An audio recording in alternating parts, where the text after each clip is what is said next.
And the second one is corporate social responsibility in Vietnam and Laos PDR.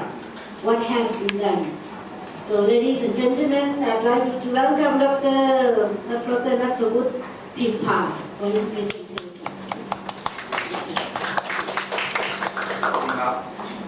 Good afternoon, everyone. Hope you don't mind if I speak English, and I can just switch into Thai sometime. My name is Nattavud. Call me Nat. I've got several names actually. And oh, sure. Thank you.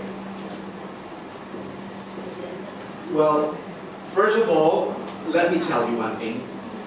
To be here as a presenter, and I thought this project is something that is beyond your life.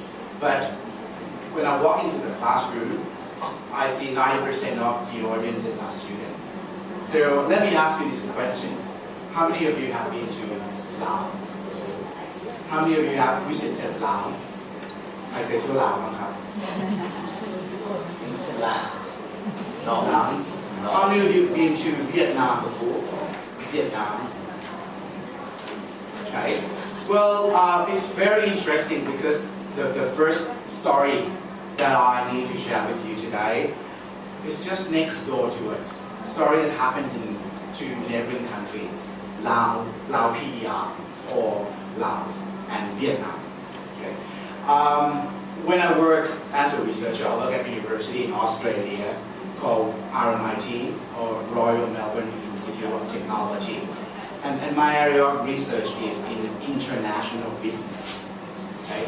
I look at a number of issues in international business. But my personal interest, I've got a strong passion in behavior of multinational corporations, or Barisat Kamshat in Thai language. I want to see how they behave, how Barisat Kamshat behave in developing nations. Okay? When I work in Laos, I talk to my students in Laos, and the first question is, what do you want to do after graduation? Guess what they say to me. When I ask them, after graduation, what is your plan for life? A lot of them say, I'm not sure. But majority say, I want to work in mining industry. Do you understand mining? Mining is rare. And it's really a very big, perhaps, the two biggest industry in Laos. The first one is obviously mining, and the second one is hydroelectric dam, okay.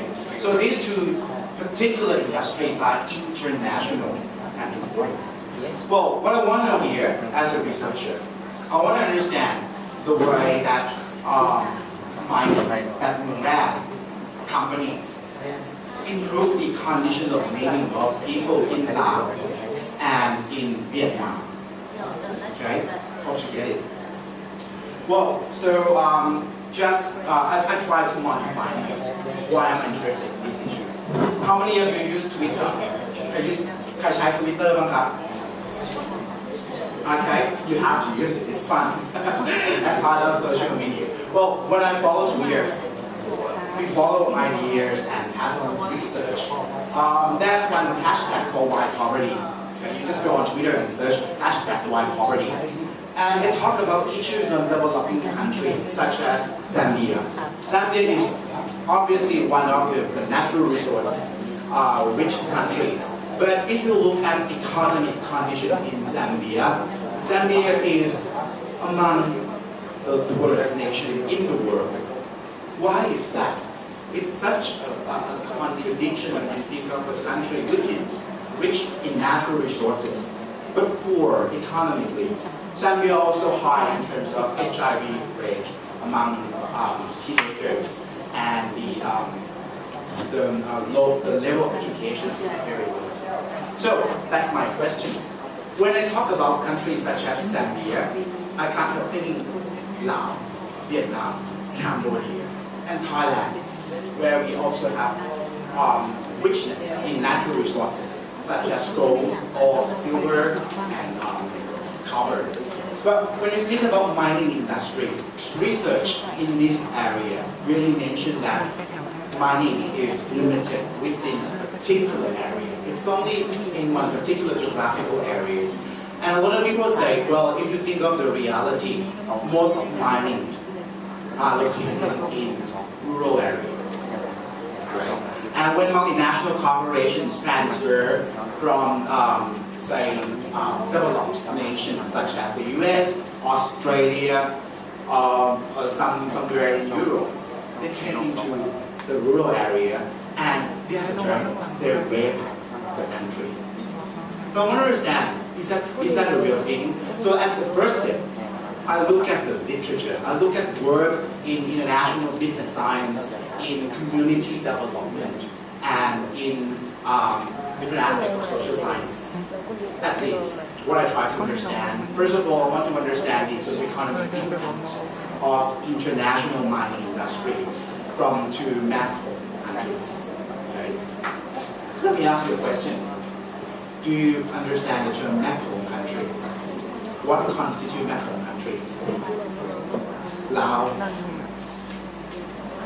Thailand, Cambodia, and Vietnam. Correct. Okay. So we share the border and Mekong River really links our countries. There's another term which is not appropriate called GNS or Greater Mekong Subdivision, which is very prominent in the country. But that's what I want to understand. Second aspect is I want to understand the gaps in the literature in terms of in the existing body of knowledge. What's there for mining industry in this region? Right. So these are two important questions. Very simple, and at this stage, I try to make sense of existing setting. Right.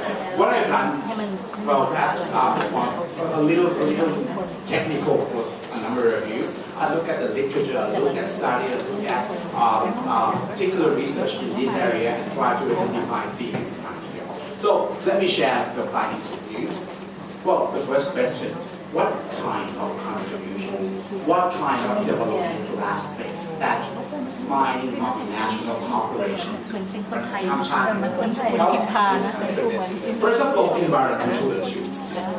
They tend to talk about, well, I know this is an irony when you think of the fact that mining companies seem to take over natural resources from the host country, and there is a certain period of time where mining companies can stay. They last 10 or 15 years, and when they left the country, the community feel desperate for resources, but that's something that seems to be the case in a number of countries in South America. Well, they claim that in Laos and Vietnam, they start to raise awareness of issues such as climate change, issues such as global warming, issues such as water sanity, right? Water sanity. So they really create that mindset among the Laotian and Vietnamese community where they located. Human rights, that's quite interesting. Because if you think of socio-political issues in Laos, clearly it's still one of the communist countries, or in the Laos where it's very interesting though.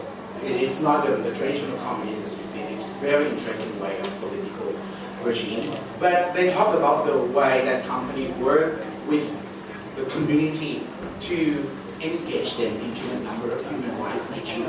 For example, rights for education, rights to govern themselves, and rights for health care or access to good health care from the government.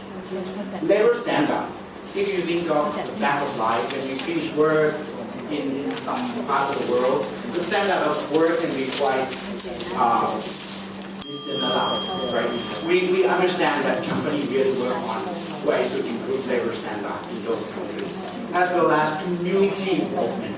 This part is very important in community involvement. They talk about ways to engage and work with the community. The next point that I need to learn in my work, I want you to understand more of the socio-economic. So I focus into economics and social issues. Well, if you look at the tables that I displayed here, well, we have got forms of contribution and criticism.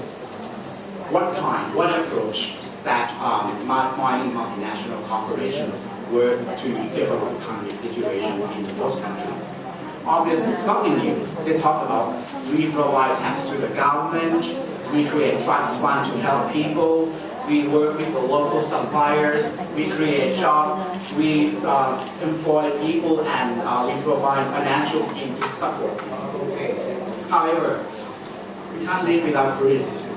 Issues such as, well, when you talk about mining that generate incomes, the question is, well, you have big sum of money, where does it go? Back to the host country, back to the home